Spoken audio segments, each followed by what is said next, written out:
Alright, this is Sean Holmes, second recording for May 13th, 2022. As I discussed, I was going to do another recording for this month.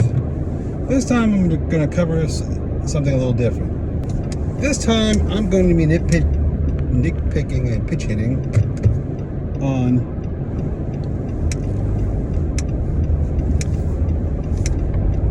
the subject of basketball, specifically NBA superstar James Harden. But I'm not doing what you think I'm going to do, which is the typical thing that people are doing today or these days in 2022 since his loss to the Miami Heat. I'm not going to be picking on him or nitpicking on him. I'm going to be pitching the idea of nitpicking on Doc Rivers and maybe one other person.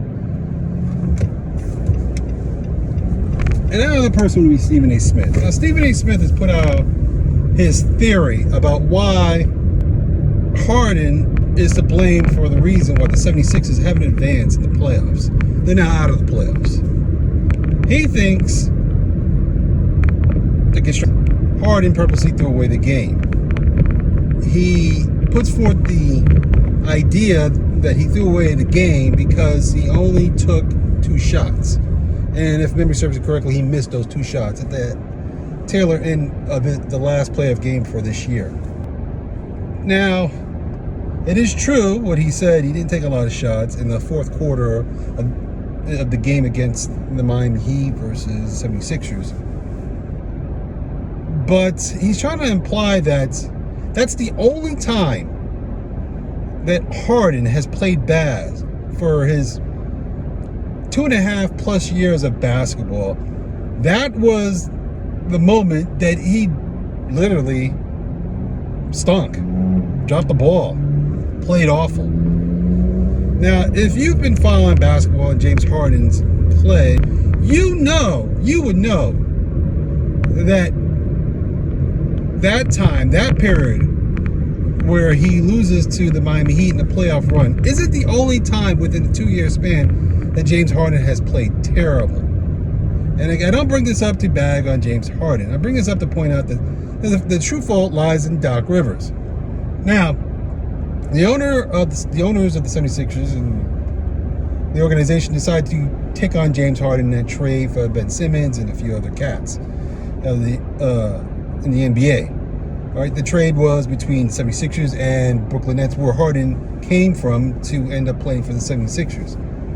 When Harden was playing with the Nets, it was clear to most people watching the game that Harden wasn't himself. When you compare what he produced for the Brooklyn Nets in the years he played for the Brooklyn Nets to the years he played on Houston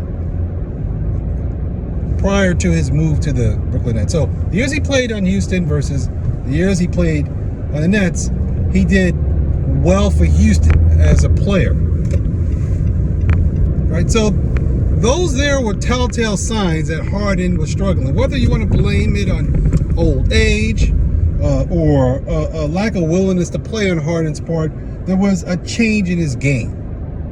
And if you see that as an NBA coach, and I'm talking about Doc Rivers, that he isn't probably the character you thought he was, or he's not going to be able to produce, you have backup plans. You have X, Y, Z backup plans, A through Z backup plans to make sure that his problem doesn't become your excuse.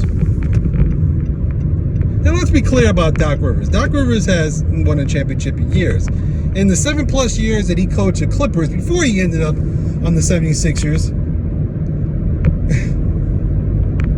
he didn't even get to the playoff finals, Western Conference Finals with the Clippers.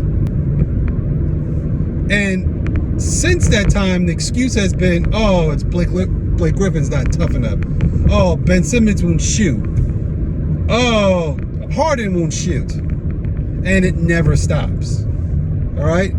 And I have to say that this fascination with blaming everybody else but Doc Rivers is and I'm speaking about Stephen A. Smith, among others too, not just him, it's disappointing. It's disappointing.